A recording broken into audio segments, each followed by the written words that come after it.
I'm your host, Mona, and this is Introspection, the podcast.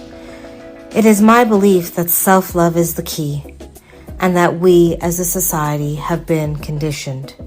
It's time we break free from these idealisms and we start living from our souls. The journey to self-love begins here. Introspection with Mona starts now.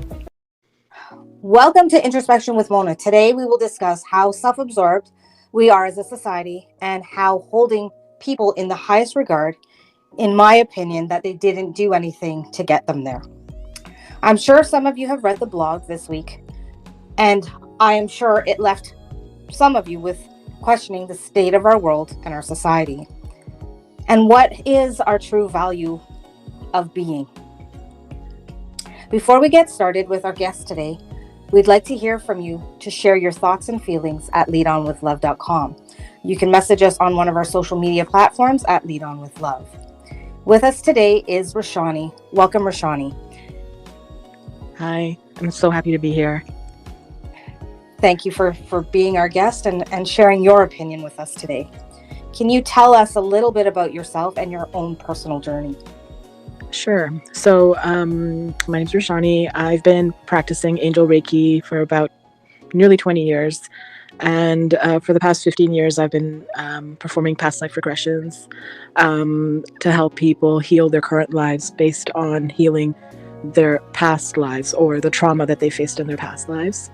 I'm super passionate about past life regressions. I feel like everyone should do at least one in order to help them move past any past trauma that they've experienced. And that's pretty much it. So I'm going to ask you, Rashani, do you have a handle where people can message you for a past life regression or an angel healing? Yes, I have on Instagram at past life regressions. Or you can email me at pastlife8888@gmail.com. Perfect. So that way, from what I understand, I've had a past life regression with you as well as healing with you. Mm-hmm. For me, it does give you information to help you move forward. Yeah, it totally does. Yeah. And you know what? As you said, you would recommend people have at least one. I second that as well. Yeah, I think it's, I mean, I've heard from other people that doing regression has really helped them. And I know it's helped me to get over some of my current phobias, because some of the phobias that we have in our current life are actually based on trauma that we experienced in a past life. Absolutely. Yeah.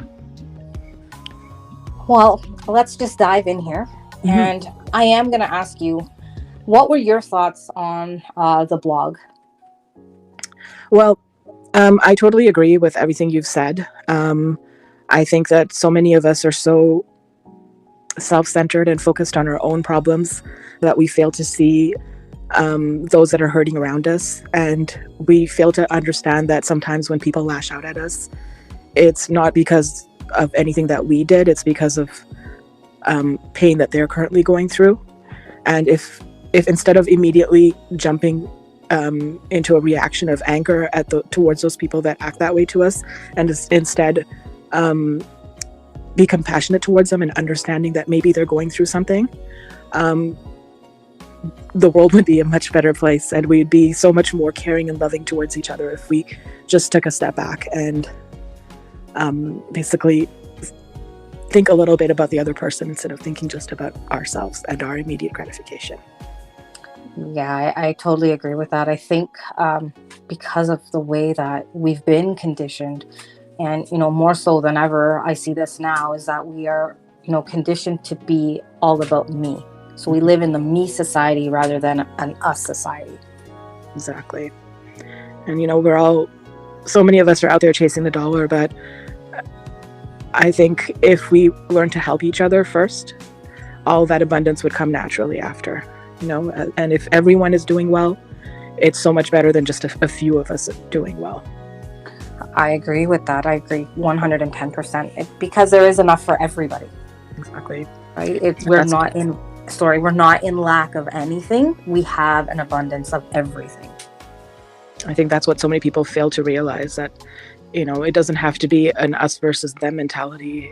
It could be equality, for all of us to be doing well. instead of just a few. I agree. I am gonna just dive in a little bit more and ask you, what are your feelings about us being, self-absorbed as a society? I think social media is partly to blame for that, because we go on these Instagram pages of these super famous models and actors and singers and rappers, and all they are doing is showing us how much they've collected in terms of wealth. And I think so many people strive to have that level of wealth, but very few people will ever see that much wealth in their lifetime. And I think a lot of people step over each other just to try to get to that point, instead of trying to help others. And I think just the fact that these people are out there flaunting their wealth, and most of them, it's not even actual wealth, it's just borrowed in order to take a picture, or to make it look like they have that much. They don't necessarily have all that money that they're flaunting, and people are just so blind to that. They just see the money and the houses and the cars, and they are like, oh, I want that for me. But even those people that have all that, are they truly happy in their lives? Because everyone thinks that having all that money in their life is going to make them happy, but it's not necessarily the case. You could have all the money in the world and still be empty and lonely inside, right? Exactly. I think so many people fail to realize that money isn't everything. Yeah, money is important. We all need money to survive, but it's not the be all and end all. And just by having that money in your hand doesn't mean that you're going to be happy. I agree with that. Like, again, it comes back down to the perception. And I'm going to go one step further. We are products of our environment. Mm-hmm. So whether that be, we're influenced so much by social media or our household, whatever it may be, it is also the environment that we are in that is conditioning us to be a certain way. I agree. And as you said, if we could just change, even just if each one of us just change one little thing in order to help shift change in a much bigger way, we would be in a far better place. And I think, just not to reiterate this, but like for myself, like having done so many past life regressions and seeing even myself, I've been every single race like in my past lives. And I think if everyone did a past life regression, there wouldn't be racism, because you'll see that you've been every race in a past life. And there's no point in being racist, because we literally are all the same. Yeah. And even you have been a different race in a past life. Exactly. You don't realize it. No. And that's why, like, that whole message is of we are one. We truly are, but we have to see it that way. Mm-hmm. We have to have that perception from that point of view that, hey, wait a second, that we all carry each other in some way. My husband would often say is that we all bleed the same, and it's absolutely true. That is true. If we got cut today, we would all bleed the same. So at the end of the day, starting with our DNA, we are the same. We are the same makeup. For sure. We all really are. Right. But again, we've been conditioned through how many ever years and generations and going even further back than that this is the way it needs to be. In time, for me, from my perspective and my point of view, it has only gotten worse, that we've become so much more self-absorbed. I agree. I think a lot of us need to take a step back. And I mean, I'm guilty of it too. I'm not saying I'm not perfect. We all do this. We all sometimes worry about ourselves, and I have bills to pay. I have a kid to look after, but you're not the only one, right? Everyone has bills to pay. Not everyone has children, but a lot of people have people that depend on them, be it elderly parents or children or friends or a disabled spouse. You really don't know what the other person is going through. And, making another topic again is, therefore, we should not judge each other, because we have no idea what anyone has gone through. Exactly. And, all this perception of, oh, my life is great. Well, why? And I often say this as well. If life is so great, you can't tell me that you haven't had some pitfalls. Why aren't you posting about the pitfalls? Nobody posts all the bad stuff on Instagram or Facebook. They post only the pretty pictures, and they've taken 20 pictures and post one picture that turned out well. Right. Or they don't post about their divorce. They post about their marriage. Right. You don't see the bad things. You only see the good, and that's such a bad gauge of what a person's life is really about. Right. because it paints a picture that is not true. And this again comes back to being authentic with the self. Exactly. You know, this blog is actually called Let's Be Real. So if I can put out one more statement is, okay, let's start to be our true selves. Let's start to be truer to what we're putting out into the world, whether good or bad, because here's the thing, we all have our trials and tribulations. I totally agree with that. Now I'm going to ask you how you feel about misplaced praise. Can you elaborate on that? So people, either, they do something small. I'm going to use TikTok as an example. And I have used this as an example before, where people will call themselves TikTok famous. What did you do in order to make yourself TikTok famous? Do something silly. There's no gift behind that, or no thought or anything that really goes into that. Here, I'm just going to be silly, or here, I'm going to open a drink or eat some food and I'm going to be TikTok famous. Mm-hmm. Or what? I understand what you're saying. Yeah. I mean, the entertainment value of it, I see, how some people could be entertained by some of these people who so-called TikTok famous people. Uh-huh. But I don't think that these are people necessarily that we should be looking up to in terms of, model citizens or people that we should basically emulate. They're just there for entertainment, really. Uh-huh. And just because they have, 30,000 followers doesn't mean that what they're doing is right. Right. Or there's someone to look up to. Mm-hmm. And I think, again, that's where I'm going to say that place praise goes. Okay, great. You want to make people laugh and whatever else. Okay, good on you. But at some point, where do your serious topics come into play? If you've got that big of a platform, can you not do something with it in order to help facilitate change? Definitely agree with that, because there's so much injustice and so much unfairness in society, and I think people that have a voice and that much of a reach should definitely intersperse their regular content with something that can help society as well. And I'm going to go one step further here again. If that's the case with some of you that are listening, find one thing that you can maybe donate to and have your followers help you to donate to the cause of your choice. That's a great idea. We have to help each other. We're not here to tear each other down. We're here to help each other. I think a lot of us have lost sight of that, as kids and previous generations. I remember that neighbors looked out for each other, and if you needed something, you could actually go knock on your neighbor's door. We knew who our neighbors were. I find these days we don't necessarily know who lives next door to us, right? We don't really talk to everybody. We don't make the effort, to find out if someone needs something. I miss the days of block parties and that kind of connection. And we're all just so focused on staring at our phones all the time that we don't see what's going on around us. And even when we're in public, we're just staring down at our phones. Nobody really talks to each other anymore. It's so rare. Yeah, very true. Again, my husband, again, made a rule. If we go out to dinner, whatever, there's no phones at our table. That's a great rule. And if they are, then they get put away until dinner is done, because sometimes that's the only time you have time to connect with each other. Mm-hmm. And that's being present in that point in time. And in fact, the times I'm out with my daughter, the same rule applies, mm-hmm. because I think it is a good way to be present with that person, because I believe that it's important to be present with the people that you're with. That's so true. I think we really need to reconnect with each other. Sorry, go ahead. I was just going to say, speaking of eating dinner, I think a lot of families don't even eat meals together at home anymore. It's more on the rare occasion.